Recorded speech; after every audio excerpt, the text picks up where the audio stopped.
when she made the life-changing decision to have a baby, her husband dropped the truth like a bomb. He had gotten another woman pregnant and now he wanted a divorce. And in that moment, Rien's entire life shattered. Let's go back to where it all began. She always believed her beauty would make her rich someday. That's why she left high school unfinished and moved to Tokyo all by herself. Back in school and in her small hometown, she was popular enough to think that the moment she stepped into the big city, some talent scout would spot her and she'd instantly become a model or celebrity, someone the whole country would know. One afternoon, while walking through the streets of Tokyo, she noticed a modeling shoot happening. Her heart jumped. She slowed down, hoping, almost expecting, someone to call her over. But reality wasn't as kind as her imagination. No one even turned their head. Frustrated, she walked past the same spot again, thinking maybe they just missed her the first time. Still nothing. Just when she was wondering what was wrong with everyone, the director suddenly called out. For a second, she felt like her dream was finally happening, until the man walked right past her and approached the tall girl behind her instead. She just stood there, watching them walk away, completely confused about why she was being ignored when she thought she looked stunning. And as if that humiliation wasn't enough, the city hit her even harder. People bumped into her on the street, openly mocked her outfit, called her a country bumpkin, and scolded her for standing in the middle of the road. The gap between her expectations and reality was so huge that it twisted her confidence into denial. But when she saw her reflection in a glass window, she still felt like she was special, unique even. Yet that moment made her realize that beauty alone wouldn't save her. She needed education too. So when she returned home, Rien went straight to her teacher and announced she wanted to write Tokyo University on her college entrance exam form. Her teacher burst into laughter, not even trying to hide it. In her teacher's eyes, the best Rien could realistically aim for was the local Akita University, like someone dreaming of MIT but ending up at a small community college. At Akita University's opening ceremony, she looked totally out of place. She had always believed she didn't belong in a small town, at a small school. She didn't want to graduate, work a local job, marry a local guy, and repeat her parents' quiet life. She pictured herself in Tokyo, dining in upscale restaurants, dating a handsome guy from a big advertising firm, wearing elegant clothes, and living in a luxury apartment in Roppongi Hills. She imagined late-night movies, weekend trips to Hakone, and eventually receiving a giant engagement ring. These fantasies made her smile, until she opened her eyes and saw her dull hometown again. After graduating, she immediately began job hunting in Tokyo. Her college wasn't impressive, but she didn't care. If one company rejected her, she'd try a second, then a third. Every time she passed through Roppongi Hills and saw the polished, successful people walking by, she promised herself she'd become one of them. And when she finally got the call saying she'd been hired, she went wild with excitement. But then reality stepped in again. To live close to the wealthy crowd she idolized, she'd need at least a high-floor, 3-bedroom apartment. After visiting properties, she quickly realized the ones she loved were way out of her budget, and the affordable ones were depressing. When she insisted on the expensive one, the agent warned her that rent should never exceed 1/3 of her monthly salary. What he didn't tell her was that people living in those fancy areas usually had cars, never fought for supermarket discounts, and didn't survive off convenience store meals. He recommended Sancha instead, an urban village inside the city, cheap but lively, full of cramped alleys and small shops. On her first day moving in, she got lost, and her phone was still at home. When she asked a passerby for help, he immediately recognized her non-Tokyo accent. Embarrassed, she covered her mouth, scared he'd laugh at her. But by chance, he was from Akita too. He guided her through the neighborhood and made sure she got home safely. Rien worked in inventory management for a fashion company. The women there fell into two types: the stylish, pretty ones with low skill, low-paid jobs, and the plain, serious ones who were the real high-earning professionals. The first group dreamed of marrying a rich Roppongi Hills guy. The second group wanted to earn their own way there. When someone asked Rien which type she wanted to be, she proudly said she'd be both. So she tried befriending everyone. But that meant she had to accept Kyoko's request to cover her overtime shift in exchange for a vague promise to take her to an elite party next week. While Rien worked alone late into the night, Kyoko sent her flashy photos from the party, showing off. Furious and exhausted, Rien went home and ate cheap fast food by herself until she received a party invitation from Yuki. And at that party, she learned something important: both types of women secretly looked down on each other. Yuki, the elite one, made fun of Kyoko's daytime outfit. And the guy hosting the party? He was the same Akita boy who helped her find her way home that first day.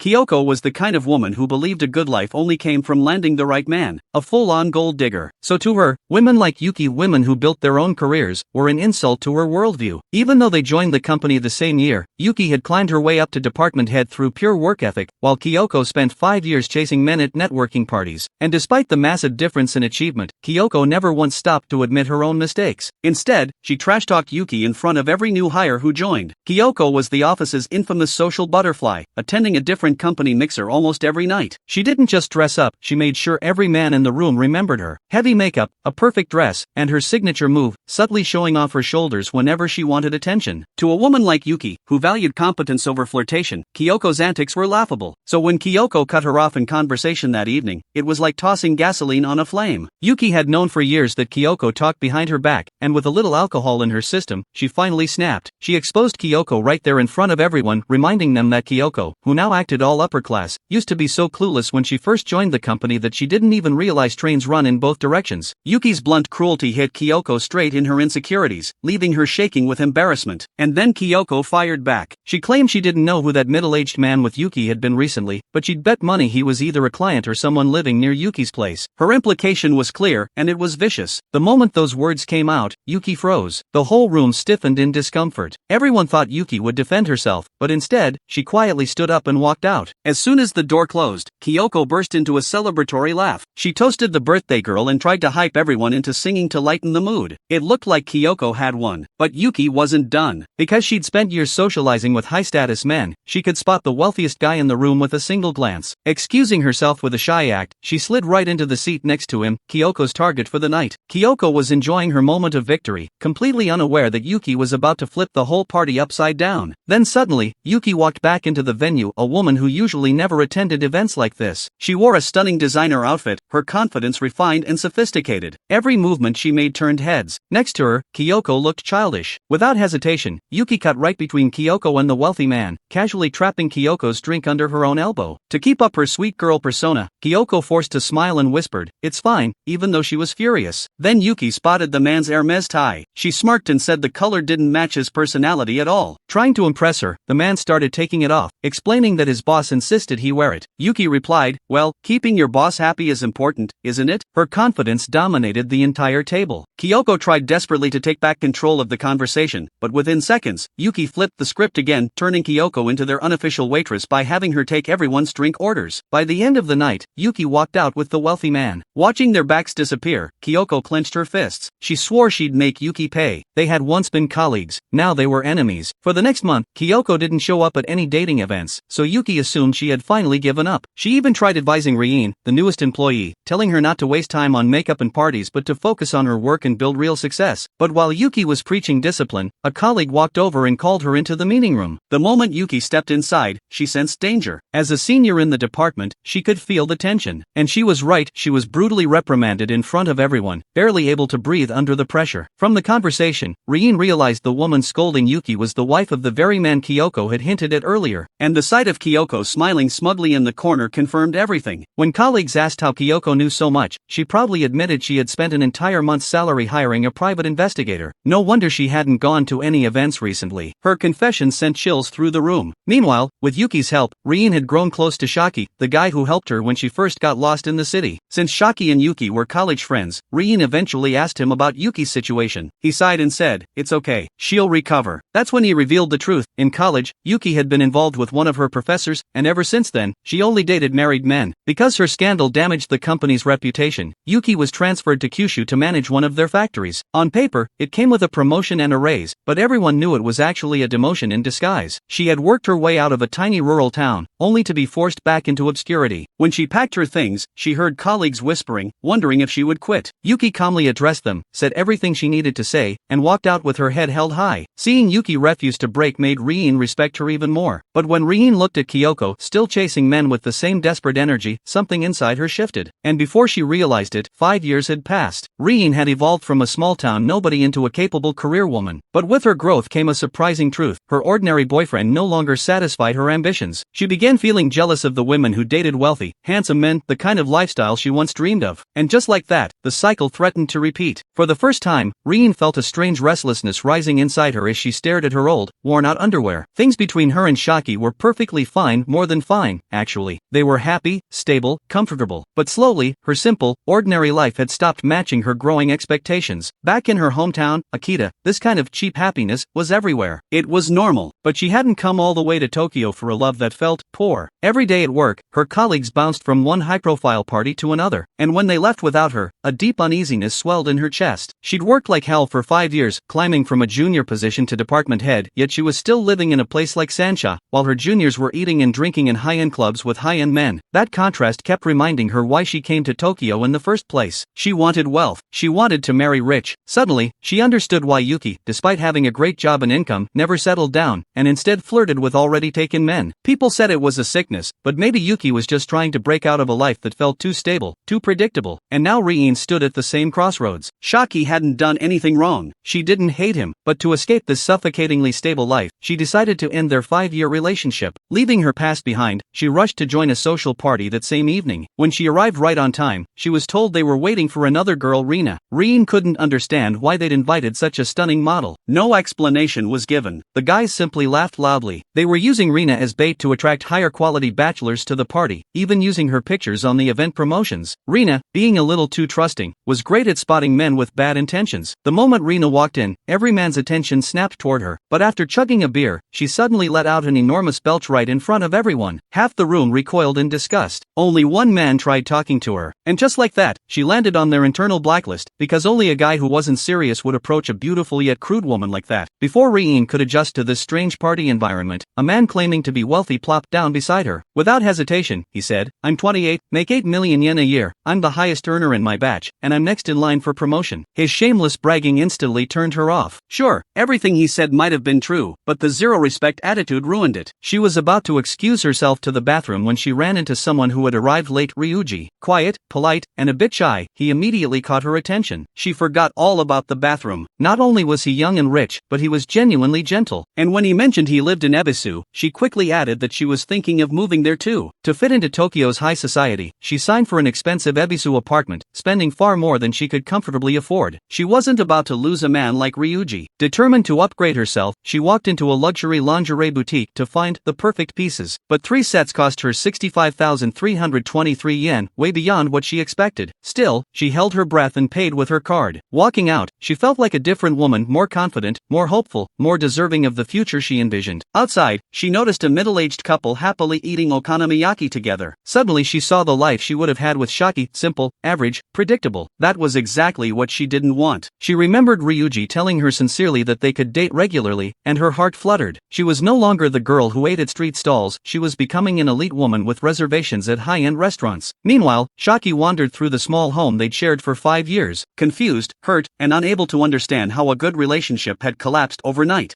Still, her climb had only just begun. When Riin saw the 300,000 yen designer dress displayed under those soft boutique lights, she couldn't help whispering to herself, God, being rich must feel incredible. And because she was convinced she was about to join the world of the wealthy any day now, she swiped her credit card and bought it on a high-interest EMI plan. Even the extra 30,000 yen in interest didn't scare her. After all, her rich boyfriend, Ryuji, had promised to celebrate her birthday at Robinson, one of Tokyo's most elite restaurants. She wanted to look like a successful woman, someone who belonged with people like him. Among Tokyo women, there was a saying, if you can go on a date at Robinson before turning 30, you're officially a successful woman. So Riin didn't care if she had to spend 2 months' salary, survive on instant noodles, or pretend she was already living the high-class life. She needed to look the part, Ryuji's girlfriend or not. But after all that sacrifice and anticipation, all she received was a single text. Overtime. Riin felt rage burning in her chest, but she forced herself to reply politely, telling him she understood and wishing him luck with work. As she sat there eating noodles, disappointed and exhausted, her phone suddenly lit up with a call from her mother back home. From that day onward, she couldn't reach Ryuji again. Not one call, not one message. And because of that silence, her mind drifted back to their early days. Back when she had become that girl everyone envied, going to high-end places every day with him. She soaked in the heights of Tokyo life, expensive bars, rooftop lounges, private rooms, trying to learn everything she could from Ryuji, hoping it would help her climb further. One afternoon, while shopping with him, she ran into an old friend. They didn't greet each other. No hello, no small talk, just silent competition. Each flaunted her boyfriend as if it were a trophy. Riin felt proud, victorious even. But her joy disappeared the moment Ryuji casually said he didn't believe in marriage. Riin felt a cold, dull ache inside but stayed quiet. Later, when she told a male friend about it, he urged her to leave immediately. If a man says he loves you but won't marry you, he told her, he's just wasting your time. Riin laughed, calling his thoughts outdated. According to her, focusing too much on marriage meant missing out on real joys in life. That's when the friend asked her, did Ryuji ask you to move in with him without mentioning marriage? But Riin had already grown addicted to the luxurious life she was living, and she brushed off the warning. She liked believing that she and Ryuji simply shared the same modern views. One evening, she watched Ryuji work in a foreign language with such confidence and sophistication that she suddenly felt overwhelmed with affection. She hugged him from behind. He smiled and promised, again, that he would celebrate her birthday properly at Robinson. But when her birthday arrived, he didn't show up. No explanations, no messages, he just disappeared. Desperate and confused, Ryuji waited outside his apartment building. The lights inside his home were on, but no matter how many times she rang the doorbell, no one answered. Eventually, she walked away, heartbroken. On her way home, she ran into the male friend who had warned her before. He invited her to dinner and then pulled out his phone. He showed her a photo. "This socialite girl is Ryuji's fiancée," he said calmly. "Everyone knows this, except you." He didn't even give her time to react before delivering another painful truth. "People like us ordinary people can never compete with the rich." Ryuji rolled her eyes, assuming he was ranting again, and stood up to leave. But he continued, "You think I'm bitter? Fine. Let me tell you why I'm actually devastated today. I was supposed to receive the Best Employee Award. They were going to send me to Paris for special training. It was going to change my entire life. But one phone call from Ryuji's parents took it all away. That's the power these people have." He sighed. "And you, as his girlfriend, if you can't help his business or his status, then no matter how much he likes you, you'll get thrown away the same way." As he walked off, Ryuji called after him. "If girls prefer rich guys, then what kind of girls do rich guys prefer?" He stopped and replied, "Girls who have nothing. Girls with no dreams, no ideals, girls who blindly support their partner's dreams instead of having their own." Ryuji didn't want to believe him. She needed proof. So she went straight back to Ryuji's apartment and hit the doorbell again and again. Inside, Ryuji watched her through the CCTV camera, annoyed. "This doorbell is driving me insane." He refused to answer. Ryuji stood there until her legs went numb. When she walked downstairs, the lights inside his home were still on. Her dream of marrying into wealth shattered, but she didn't give up. Instead, she began attending as many elite singles events as she could find. She needed to meet a better man, a richer man. But dating Ryuji had come at a cost. She had burned through multiple credit cards, gotten used to a luxury lifestyle she couldn't afford, and now she was buried in debt. She tried flattering her boss to get a raise, but he simply said, "Your performance is already at the highest rating. There's nothing more I can do." That was it. To escape financial collapse, she needed a high-paying job fast, but none of the positions she found could sustain the lifestyle she had become addicted to. If things continued this way, she would soon be forced to consider high-paying part-time jobs just to survive. Just as she was preparing to switch jobs, she received an interview call from Gucci. Landing an 8 million yen position would change everything, so she prepared obsessively and arrived in Ginza an hour early. Ginza, Asia's most expensive shopping street, was a place many dreamed of living in. Just breathing the air there made her feel closer to the life she wanted. She paused in front of a traditional kimono shop, admiring the fabrics through the window. A shop owner noticed her and stepped outside. He told her gently that the pieces inside would suit her better. "The formal kimono you're staring at is luxurious, yes," he said, "but your charm is different. If you wear something that clashes with it, the elegance disappears. This one, lightweight but high quality, would suit you more. It's expensive, but you'd look refined and sophisticated." Then he added with a quiet confidence, "From a young age, people should use high-quality things. They say, don't judge a book by its cover, but reality doesn't follow that rule. Learn how to wear a kimono well, and people will respect you. Respect becomes confidence. Confidence opens the door to a first-class life." While Ryuji imagined how elegant she might look, she suddenly remembered her interview. The shop owner misunderstood her expression and said, "Don't worry, I'm not pushing you to buy." Ryuji apologized. "I have a job interview." At that, the owner looked more interested. Time slipped away inside the shop, and when she finally rushed to the interview, she had no time to check her appearance. The interviewer, Anu, glanced at her and gave a polite but pointed reminder. Ryuji felt unexpectedly grateful for the small kindness. Her degree in French was the only reason she even received the interview, but Anu didn't seem interested in her education or experience. When Anu asked, "Where do you live?" Ryuji confidently answered, "Ebisu." Anu's expression hardened. To her, Ebisu meant financially unstable young women trying too hard to look successful. Then Anu asked, "What are your hobbies?" Ryuji answered honestly, "I watch movies." She walked out convinced she had failed, but to her shock, Gucci sent her an offer. That single call lit a spark of hope brighter than anything she'd felt in years. She marched back to her old company, handed in her resignation, and didn't look back. Going from mid-range fashion to a luxury brand, from 4 million to 8 million yen, it was a massive leap. When she moved from Ebisu to Ginza, the difference hit her immediately. For years she believed Ebisu was the battleground of fashionable adults. But at 30, she finally understood it was a playground for young girls showing off on limited incomes, competing out of insecurity rather than ambition. She felt lucky she had outgrown that and entered Ginza, a world of maturity, ambition, and true metropolitan polish. On her first day at Gucci, she wore a bright blue outfit to make a strong impression. But a small mistake at the door earned her a harsh scolding from Anu. Over the next year, she learned that the the fashion world's top tier followed a brutal rule: survival of the fittest. No one held your hand here. You kept up or got left behind. Because Riin lacked deep experience with luxury products, Anu stripped her of project responsibilities. Her new role was basic tasks, assisting Anu with everything. One day, Anu suddenly demanded mochi from a famous shop. Riin rushed out, only to find everything sold out. Terrified of being yelled at again, she stood frozen until the kimono shop owner appeared with a box of mochi in his hands. "If you want something from a shop like this," he said, "you have to order at least a day in advance." Feeling embarrassed, she accepted the box. He added casually, "I'm giving you this so I can impress the waitress at that bar later." Riin couldn't help laughing awkwardly. She noticed the packaging, a simple paper bag. "Shouldn't high-end mochi come in elaborate boxes?" The owner explained, "We do have wooden boxes, but the wood absorbs the mochi's aroma. People who truly eat this regularly never choose wood." Her attention to detail made him even more intrigued. She tried paying him, but he refused. "Did I say something strange?" he asked. "All right then, tonight at 8. I'll pick you up." She understood exactly what he meant. When she presented the mochi to Anu, Anu asked, "Where's the box? You didn't buy a wooden one?" Riin repeated what the owner told her. Anu nodded in approval for the first time since Riin joined. Later that evening, as she waited downstairs to meet the kimono owner, a man pulled up in a luxury car. Without saying a word, he gestured for her to get in, and she did.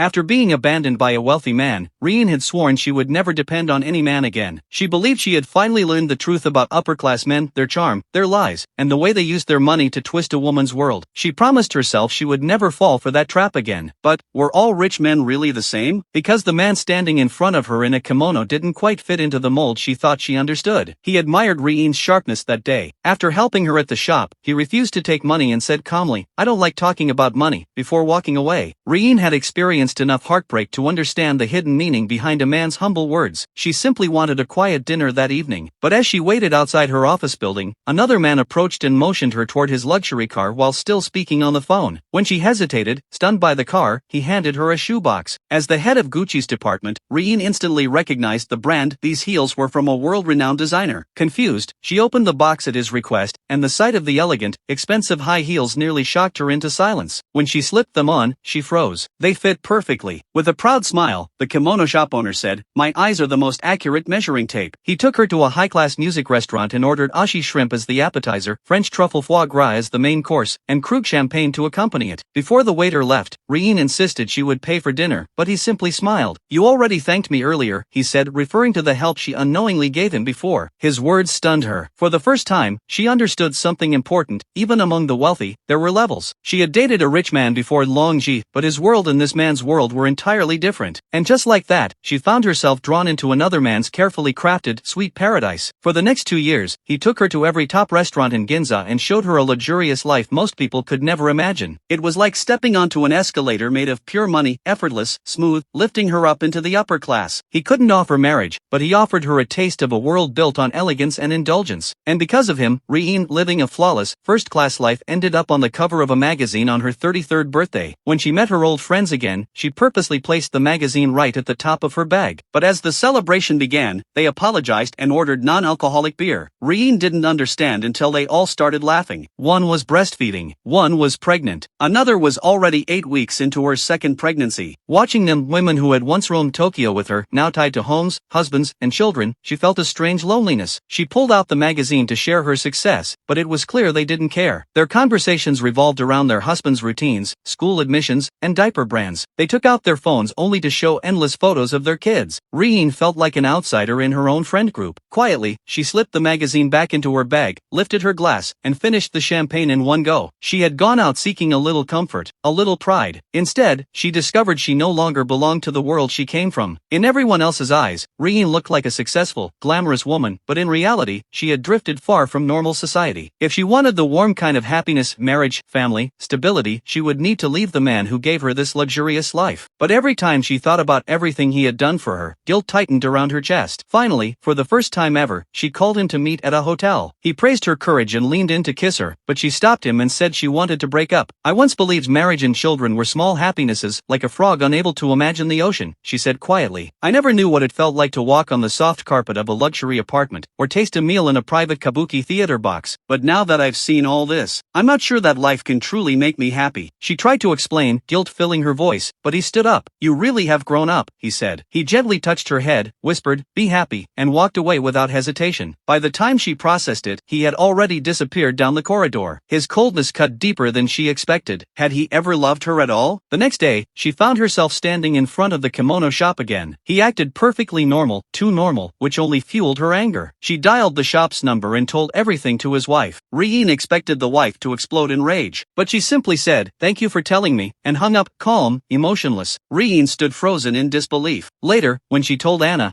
burst into laughter. Anna explained that the wife also had her own affair. In their upper-class world, open marriages were common. Riin's heartbreak made no sense to her. "As an ambitious, independent woman, you should have known this was a transaction," Anna said. "You both wanted something from each other. Love was never part of the deal." Riin protested that she understood all this, she just felt irritated. Then she asked the 50-something Anna, "Did you ever think about marriage?" Anna replied, "I am married. I have a son. My husband exists to pay school fees, so we don't live together. I don't love him, but I love my son. I've always been prepared to live alone. That's why I never tell anyone." But destiny had other plans waiting quietly around the corner. By the time Riin reached 33, she finally understood her place in the eyes of her wealthy boyfriend. She wasn't a partner, she wasn't a future wife. She was a comfort item, something he could call whenever he felt lonely, stressed, or bored. So she ended the relationship herself. A futureless romance wasn't worth another year of her life. She was a successful woman earning 8 million yen a year, but now she wanted something simpler, someone who could offer marriage, a family, and a stable everyday life. She thought attending matchmaking events would make her stand out, but reality hit her harder than she expected. Men gravitated toward women less pretty than her, or girls who looked softer, simpler, more traditional, but not toward Riin, the polished, sophisticated, 8 million yen career woman. Confused, she consulted an older lady from a marriage agency. The woman explained that the men who register there are extremely cautious about age. Because they come with the goal of starting a family, looks and personality matter far less than childbearing ability. For career-driven women like Riin, it felt brutally unfair, but the matchmaker said this was simply how modern matchmaking worked. If Riin wanted to marry quickly,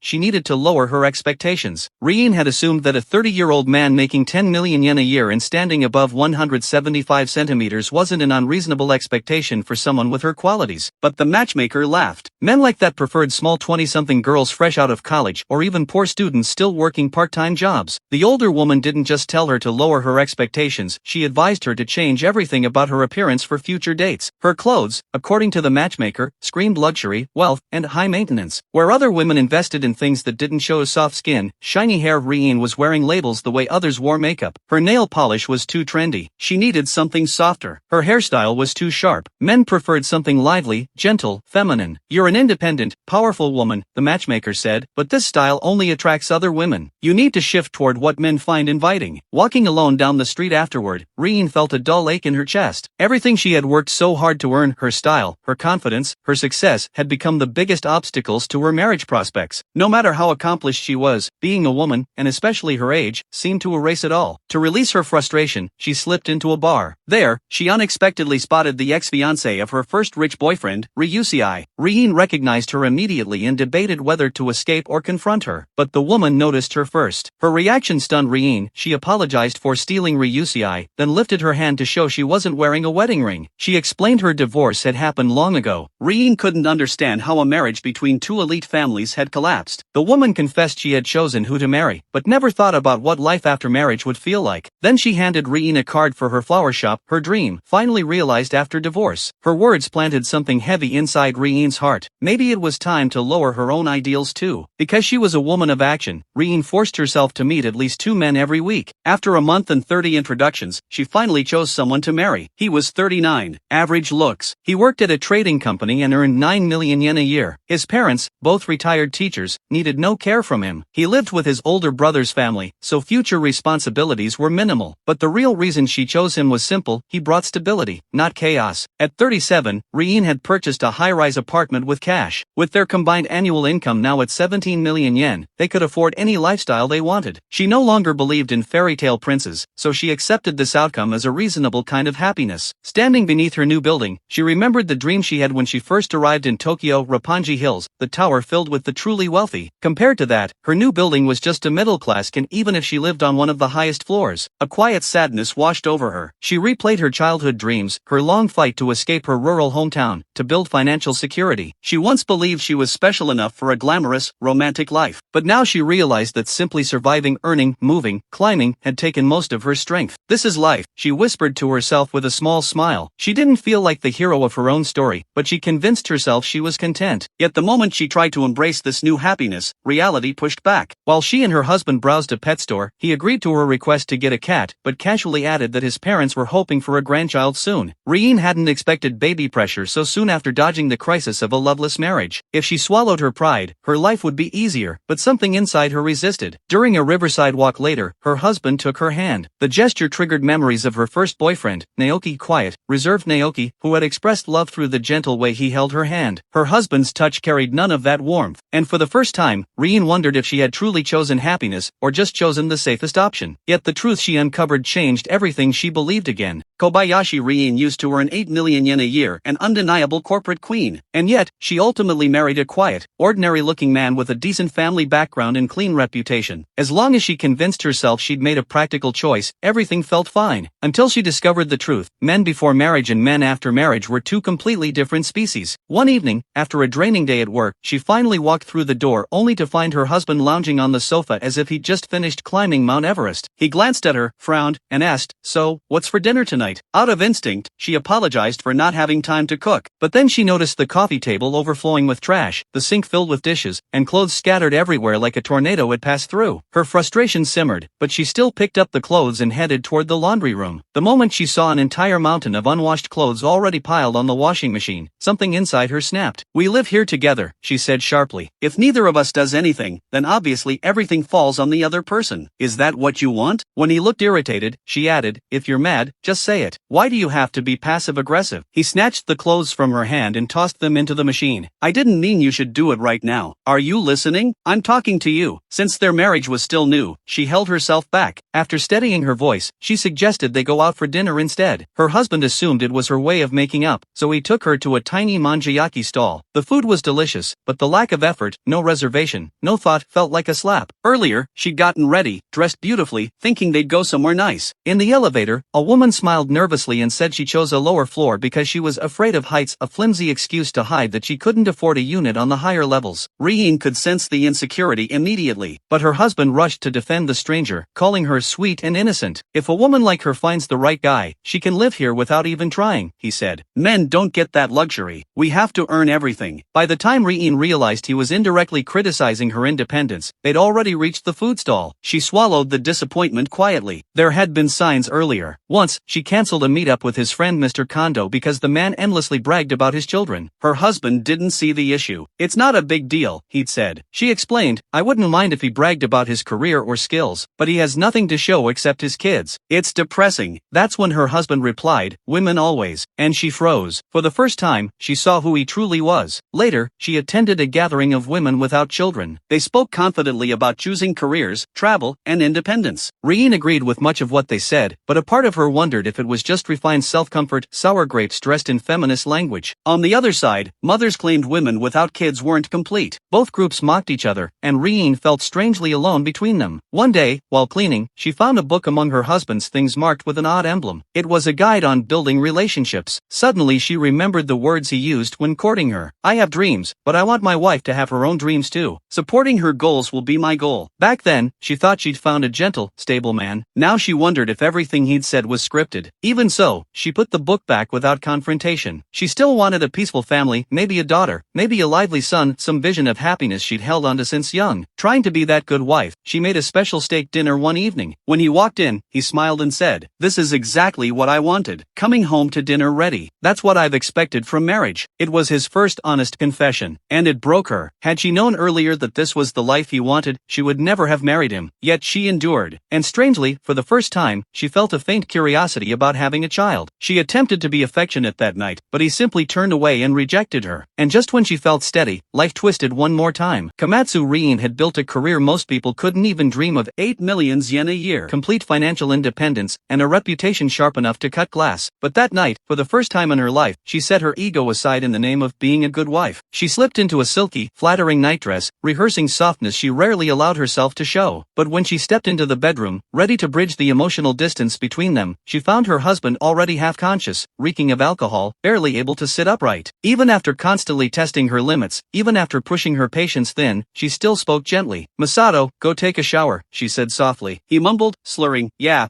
okay, Kita. I feel a bit better now." She swallowed her frustration and asked the one question that kept circling her mind. "Masato, do you even want a baby?" He blinked slowly, then said, that. Can I request something? What? Can you start tracking your basal body temperature? Her heart dropped. What? He continued carelessly, "My senpai said if she knew I was a high-value man, she would have agreed immediately." Those words cut deeper than anything he'd said before. Riin felt her shoulders instinctively tighten, pulling her nightdress closer around her body. She had believed she'd married a steady, grounded man. She had no idea that the version she saw before marriage was only a mask. She thought that if she kept listening, kept adjusting, she'd get the normal marriage society idealized: a charming son, a sweet daughter, a home filled with warmth. But tonight, she finally understood. To him, having a child was only a task, a box to check. And the woman beside him? She just needed to be someone who cooked, cleaned, and washed his clothes. Anyone could fill that role. Overwhelmed, she went to see Mai, her ex-boyfriend's ex-wife. Mai lit up the moment she saw her, but immediately read the truth in her expression. "You're here for divorce advice, aren't you?" Mai said calmly, and she was right. After that conversation, Riin and her husband agreed to live separately, not out of bitterness, but out of necessity. Distance to think, distance to breathe. She moved to Daidai-kami Uehara, the same neighborhood where Mai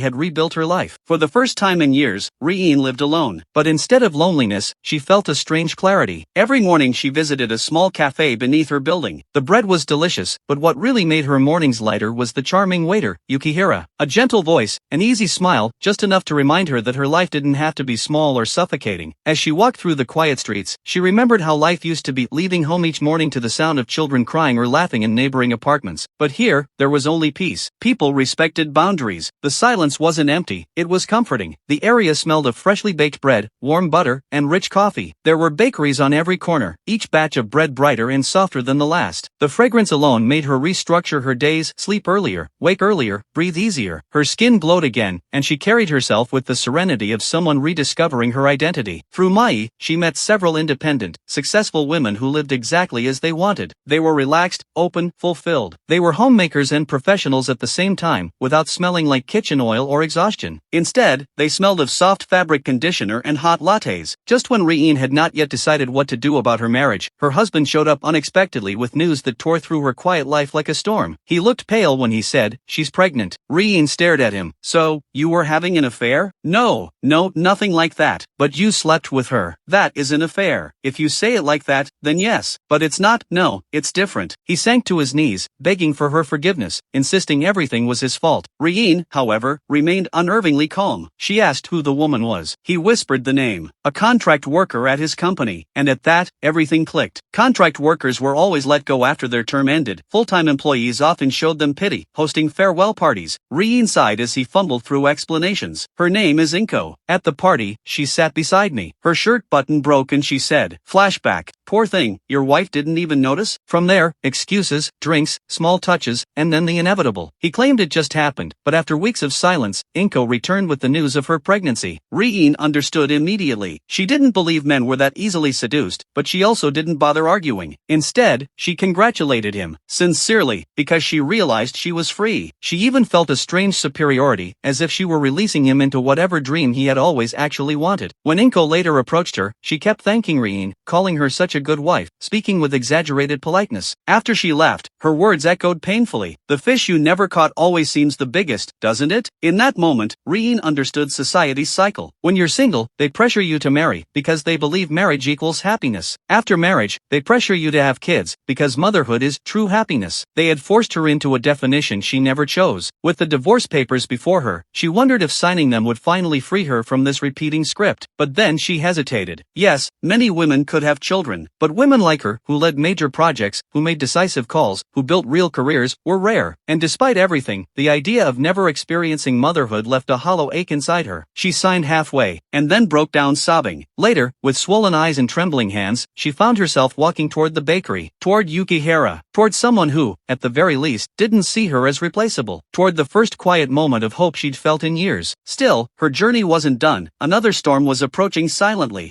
Riin had watched her husband cheat, lose himself, and hand his future to another woman, and still, she'd managed to smile and tell them, "I hope you two stay happy." That confidence, that elegance, even her ex-husband had complimented her on it as he left with the woman carrying his baby. But the moment the door closed, the darkness inside Riin widened. She wasn't blind. She knew that woman had played helplessness on purpose, setting a trap the moment she sensed weakness. Riin let them go not because she forgave them, but because she finally wanted freedom from everyone else's definition of what a woman's happiness should be. So after signing the divorce papers, and letting that final tear fall, Riin walked out with a fierce resolve. She wanted to follow her heart now. She wanted to live life on her own terms, fully. Later that night, she headed to the bar near her new place. But right when she stepped inside, she saw Yukihara, the sweet bakery waiter she'd grown fond of drinking with two young girls, laughing, relaxed, completely at ease. That tiny sting inside her chest surprised her. She wasn't supposed to feel anything anymore. She turned away quietly, ready to leave unnoticed, but Yukihara suddenly excused himself from the girls and came running to her, bright-eyed, genuinely happy to see her. For the first time since the divorce, Riin felt it, someone choosing her. One thing led to another, warmth led to closeness, and with a bit of alcohol in her veins, she let herself fall into his arms for the night. The next morning, she woke to find Yukihara asleep on her pillow, his face peaceful, almost boyish, but confusion tightened her chest. What did he actually want from her? She was a 40-year-old divorced woman. She didn't believe for a second that he was attracted to her body. A part of her wondered if he wanted her money, or worse, her emotions. But Riin wasn't fragile anymore. She had stability now. So she decided to play the game like the kimono shop owner once had, companionship without commitment. Like an adult. Like someone who'd been hurt and survived it. She asked the typical question she always asked men. "So, what's your plan for the future?" Yukihara only smiled with that carefree innocence. "You don't have to think so far ahead. Guys who aren't popular with women, they're the ones who try hard. Me, if you're with me, that's enough." He slipped an arm around her, sweet and warm, but the lack of ambition behind his words left a quiet disappointment lingering in her heart. Days later, during a girls' gathering, one of her friends suddenly offered to introduce Riin to a perfect match. A man 3 years older, a lawyer running his own firm in Akasaka, one of Tokyo's wealthiest districts. Her friend spoke highly of him, and even Mei joined in, saying he was kind, stable, trustworthy. Riin agreed to meet him. The descriptions matched perfectly, but she wasn't prepared for how boldly this man showcased his wealth. The very first thing he said was, "I want to apologize, I chose this restaurant without asking your preference." He explained matter-of-factly, "I was born and raised in Minato Ward. My office is there. My friends are there. I prefer doing everything in Minato, it's a habit. Probably not a good one." Every third sentence, Minato Ward slipped from his mouth, like a badge of status. Riin looked out the window at the skyscrapers and glowing skyline and thought, so this is the richest part of Japan's richest city. Later, wanting to repay her friends for the introduction, she took them to Yukihara's cafe. Maybe because she now had a better option, or maybe because she didn't want her friends to know about Yukihara, she avoided his eyes for the first time when he looked at her gently. That one gesture hit Yukihara like a betrayal. After Riin stepped away, Rinko announced to the table, "Yukihara is totally my type." Riin brushed it off as a joke, but when Mei casually asked, "So, you met Ryasuke yesterday?" and she answered with a small smile, "Yes, he seems suitable for marriage." The whole group fell silent. Their faces tightened. The atmosphere felt strange, off, like she'd accidentally crossed some invisible line. Mei quickly changed the topic, but the subtle coldness from everyone made Riin feel like an outsider again. Her second meeting with Ryasuke was at an exclusive sushi restaurant. He said, almost proudly, "My family has been coming here for generations. They don't allow new customers. This is a Minato community place." Then he continued, "I like you, so I want to be honest. People born in Minato, we're a small, tight-knit group. Families stay connected for generations. Outsiders never really fit in. Some people leave, like your friends Mei and Rinko, but marriage? We only marry within Minato, so I can't marry you. Still, I'm okay being together without marriage." Riin forced a polite smile, but the truth hit her. Mei's weird behavior made sense. The distance, the politeness, the surface-level friendship, all of it. She had mistaken proximity for connection. To them, she was still just a girl from a normal family, someone who could sip coffee with them, but never stand beside them as an equal. Even the cafe waiter had understood these invisible walls. Riin had been the only one naive enough to believe they weren't there. Alone that night, her mind drifted to Yukihara again, his sweetness, his warmth, how simple he made everything feel. She remembered the lint balls on his cheap clothes and decided to surprise him with some high-quality branded pieces. But when she stepped into the cafe to give them to him, excitement bubbling in her chest, she froze. Yukihara was leaning close to Rinko, Tokyo's glamorous rich auntie, smiling, laughing, letting her touch his arm. When Riin took a step forward, Rinko blocked her path, flashed her gold luxury watch, and practically shouted, "I bought him this the moment we met. It cost a fortune. Something you probably wouldn't even buy for yourself." That single line hit Riin like a slap, so she turned around and walked away, quiet, steady. ready, and with her heart slowly hardening again. But before peace arrived, her final realization reshaped everything forever. Riin Kobayashi always believed that a high-quality single life was better than a low-quality marriage. So the moment she discovered her husband had been cheating, she didn't hesitate, she filed for divorce and started dating a much younger guy, Kohei. But while she naively thought they were seeing each other, she soon learned he was also involved with her best friend, Hayashi. Hayashi came from a wealthy family. The moment she noticed the 10 lakh gold watch shining on Kohei's wrist, she felt a sharp sting of defeat. Riin, a top-tier manager making millions, didn't even buy jewelry that expensive for herself. And so, even before the fight between the women began, Riin had already lost. The next day, staring out the window at Tokyo's crowded streets, she wondered what she had been searching for all this time. 20 years ago, she had left her small town for Tokyo, pouring her entire youth into chasing her dreams. She believed she had become the kind of woman people admired, the one others looked at and whispered, "What a life." But in front of families like Hayashi and Ryo, all her accomplishments felt embarrassingly small. Some things take a lifetime of struggle to earn, while others are handed to someone the moment they are born. The gap was so vast that no matter how hard Riin worked, she knew she would never cross it. Returning home to her village, she noticed her mother, whom neighbors respected as the woman from Tokyo, was also living inside a quiet illusion. That night, after her father drank himself to sleep, Riin asked her, "If grandpa only owned a small fruit shop in Tokyo, why do people still treat you like some big city lady?" Their conversation ended with Riin joking that maybe she wanted to be a frog who'd never seen the ocean, so she wouldn't have to feel small. She didn't quite understand what her mother meant about being an ordinary person, but she finally realized, the height you stand on decides the view you see. And Tokyo no longer held any view she desired. Just as she was leaving, her old school teacher recognized her and warmly congratulated her for achieving her dreams. Back in school, this same teacher had discouraged her from going to the city, thinking she had no real chances there. But after seeing Riin on a magazine cover, she proudly told Riin's story to motivate her students. The moment Riin saw that magazine, she couldn't hold back her tears. She realized the failure who came running home was actually the woman she once wished she could be. This contrast broke her open, forcing her to truly re-evaluate her life. When she returned to Tokyo, she confessed all her anxieties to her closest male friend. He simply said, "Everyone's the same, we're all human." His words eased the tightness in her chest. She began remembering the people from her past. Joshi, exposed by Ryoko for cheating, was transferred away, yet eventually he divorced his wife and married Ryoko, and the two now run a successful online shop. Ryoko still works at the same company, known as the Smart Player, but she saved enough money to study abroad and now lives overseas. Kyo, whose opportunity had been stolen by a wealthy man, quit his elite job and returned to the countryside to work with nature. Anna is now a grandmother, her maternal side revived. Her ex-husband is happy too, though on social media he posts only his kids and food, never his new wife. May married a divorced Tokyo guy, and their child was born in Minato Ward. And Kohei? He quit his cafe job and now lives in Roppongi, usually spotted with older women. Time moved forward, and everyone found their place except Riin, who was still unsure of hers. In Sancha, the neighborhood she once lived in, she ran into her first love, Naoki. Destiny brought them together again, but late arriving love means nothing, no one waits that long. Seeing him with his wife and child brought back memories of when they were young, broke, but genuinely happy. Their happiness was so small and fragile that she let him go. People only understand the value of something once they lose it. And even if she got a second chance, Riin believed she would make the same choice. Back then, she didn't know what she wanted, but she knew she couldn't live an average life. She finally stopped chasing fame and money. She bought the old apartment she had lived in 20 years ago, renovated it, and moved in with her longtime male friend, the one who never had a girlfriend. Maybe it wasn't love, but neither of them feared dying alone anymore. One day, while walking hand in hand in the park, she felt a bit awkward, yet strangely comforted. Having a trustworthy person beside her felt enough. In a big city, there is always something better ahead. That's why women like Riin, greedy, ambitious, restless, never feel fully satisfied. But if you can treat jealousy like a little spice in life, then you've truly become a real city woman. If Riin's journey resonated with you, her ambition, mistakes, heartbreak, and rediscovery, then share this story with someone who needs it today. Like this video and subscribe for more powerful, emotional stories about real women navigating love, identity, and modern city life. Your next favorite chapter begins here.